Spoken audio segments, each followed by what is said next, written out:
The plans are to consolidate the BRICS, the Shanghai Cooperation Organization, along with the Eurasian Economic Union.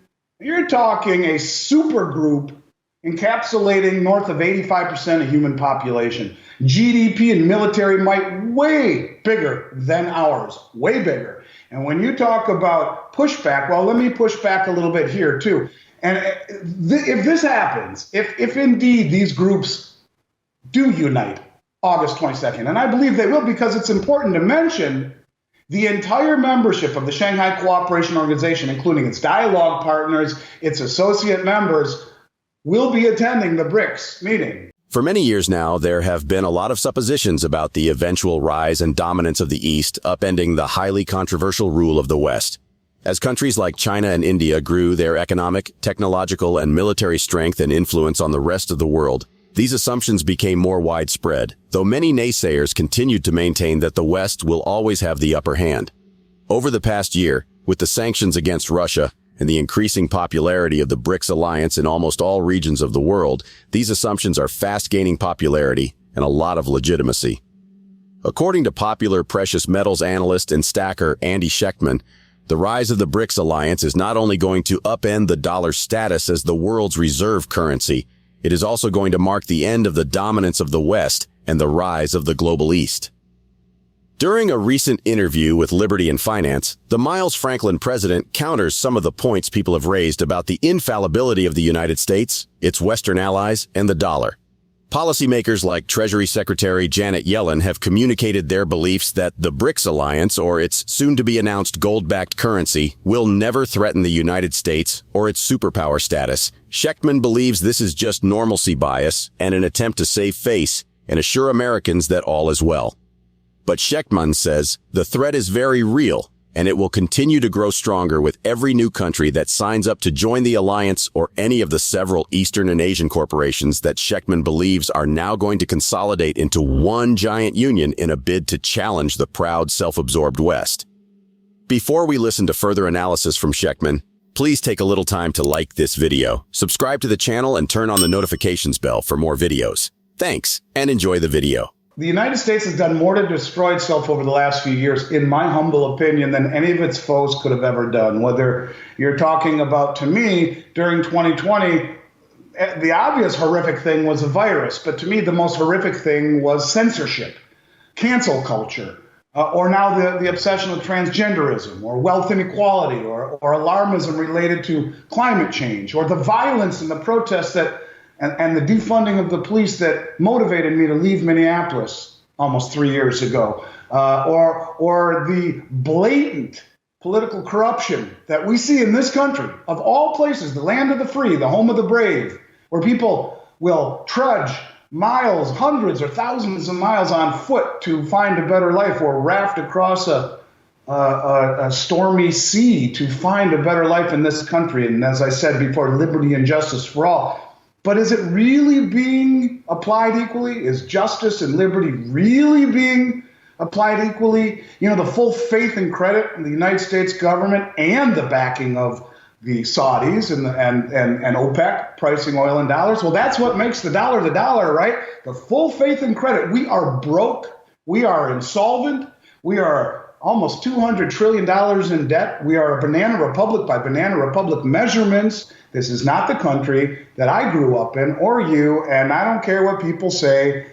It's not, and things are changing. And when you talk about the full faith and credit behind an insolvent country who is disregarding the equal application of the law, to me, it is alarming. It is not what the world reserve currency stands for, nor is weaponizing of a dollar and sanctioning assets that turn into confiscating assets that turn into giving it to the Ukraine, to a war that we should never be involved in, bankrupting our country, selling all our munitions. I could go on and on and on. Main Street media disinformation, the rising acceptance of socialist ideas, stakeholder capitalism over shareholder capitalism, or ESG, where Larry Fink, the head of the biggest hedge fund in the world, thinks it's okay to call the CEOs of every company that he throws his money at and says, well, if you're not ESG compliant, well, we can't invest in your company, and buyer beware.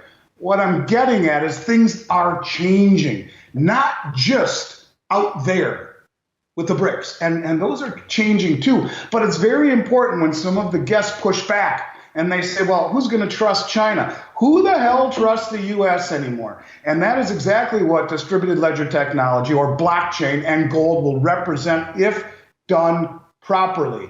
And so I think it's very important, first and foremost, to focus there. Now let's talk about your comment about the number of countries joining the BRICS endeavor. Yes, I have gone out on a limb for 3 years and 1,300 videos and said there is going to be a gold-backed BRICS currency because they reclassified the dollar or gold as the only other tier 1 reserve asset. And is there any coincidence that all the central banks leading up to that event and after that event repatriated all their gold and have gone on a huge buying spree? No, there's not a coincidence. Is there a coincidence that the others, the most sophisticated private investors, are draining the exchanges? No, it's not a coincidence. Any more so than the central banks, the most sophisticated, well-informed investors in the world, literally buying more gold over the last 18 months than at any time in history. Why? Because gold's a tier 1. Why? Because evidently, according to Jim Rickards, he has the courage to put a date on it. That's one thing I have never had. I said it's inevitable. The clues are pointing to this direction. If you don't see it, you're not paying attention. They're going to use gold and blockchain to legitimize, to give credibility and honesty to a system that is broke, corrupt, and dishonest as hell. And you know what? They're going to do it, and it's going to make a big dent. Now, where the rubber meets the road is Jim has the courage or the insight or the foresight to note that on August 22nd, when the BRICS countries meet, that they will issue a new gold-backed currency. I believe it. One piece he hasn't talked about, but I've read elsewhere, and I kind of had to do the math, is the concept of a growing union. According to Schectman, there are lots of signals that point toward the eventual consolidation of organizations like the Shanghai Corporation, the Belt Road Initiative, and OPEC, the Organization of Petroleum Exporting Countries, into BRICS. At the moment, 7 OPEC countries, Algeria, Iran, Iraq, Nigeria, Saudi Arabia, the United Arab Emirates, and Venezuela, have all formally applied to join BRICS, and several other members of the organization are allies of the alliance, meaning they could announce their intentions to join any day soon. This is the same organization that brought about and has continued to keep the petrodollar system over the past decade. Now, I want to also pat myself on the back and say, how many times on your show have I mentioned the following? You have the BRICS, okay, but you got the Belt Road Initiative, 150 countries, every OPEC country.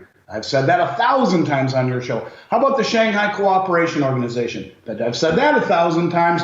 The largest regional financial military organization in the world. 60% of the Eurasian landmass, 40% of global GDP. Said that 1,000,000 times on your show. How about the Eurasian Economic Union? Said that too. Never put them together, but the reason I talked about them together is because of the massive interconnection. You have half of the countries are in all of the groups together. Look at Saudi Arabia. They've joined the BRICS, the Belt Road, the Shanghai Cooperation Organization, and the New Development Bank. Look at China and Russia. They're, the Eurasian Economic Union for Russia, the BRICS, the Belt Road. All of these countries are all tangled up together. Well, guess what is happening now, according to many people? The plans are to consolidate the BRICS, the Shanghai Cooperation Organization, along with the Eurasian Economic Union. You're talking a super group encapsulating north of 85% of human population. GDP and military might way bigger than ours, way bigger. And when you talk about pushback, well, let me push back a little bit here too. And if this happens, if indeed these groups do unite August 22nd, and I believe they will, because it's important to mention the entire membership of the Shanghai Cooperation Organization, including its dialogue partners, its associate members, will be attending the BRICS meeting in August 22nd through the 24th. And the rumor is they are all going to consolidate into one union, and it makes a tremendous amount of sense. When you put all of these countries together, all of them together, you have an incredibly formidable force. You have two of the three largest nuclear arsenals in the world. You got north of 15 to 20% of all the proven gold reserves that are being held above ground, let alone the biggest accumulators and producers of it amongst many of the other commodities, including rare earth metals that are needed for a green agenda, are all made over there. And when you look online right now and Google how many countries have joined BRICS, you keep seeing 41, 41, 41, 41. Count them. What do you get? 25. Well, let's just think about this for a second. Where could those other 16 countries be coming from? Well, let's see what the Shanghai Cooperation Organization has to say about that. China, they're already part of it. India, they're already part of it. You got Kazakhstan and Kyrgyzstan and Pakistan. Well, Russia's part of it. Pakistan, I can never pronounce it. Uzbekistan, Afghanistan, Armenia, Azerbaijan, Bahrain, Belarus. One of those has already applied to BRICS. Cambodia, Kuwait, Maldives, Mongolia, Myanmar, Nepal. Saudi Arabia is already in it. Sri Lanka is not in it. That would be 16 or 17. Turkey, Turkmenistan, and Qatar. So somewhere, some of those countries have already applied. Well, that's the Shanghai Cooperation Organization, including its dialogue partners. And then you got the European or the Eurasian Economic Union, which are a lot of the countries I just mentioned. The point of it is they're going to combine. You're talking the majority of human population. According to recent reports from Bloomberg, 22 countries, including the UAE, Saudi Arabia, Bahrain, Argentina, Algeria, Egypt, Iran, and Indonesia, have formally applied for BRICS membership. South African Ambassador Anil Suklal confirmed this to reporters earlier this week. If more members are added at the next summit in August, the alliance would become BRICS Plus by the end of the year. The BRICS Bank, the new development bank, also initiated the membership expansion process on Monday. According to Leslie Mosdorp, the bank's vice president and chief financial officer, the United Arab Emirates, Egypt, and Bangladesh have joined, while Uruguay is in the final stages of membership. Saudi Arabia has also expressed interest to join and provide the bank with fresh funds. What do you think about the rapid expansion of the BRICS alliance and the NDB? Do you agree with Schectman that the threat to U.S. dominance is very real? Please share your thoughts in the comments section below.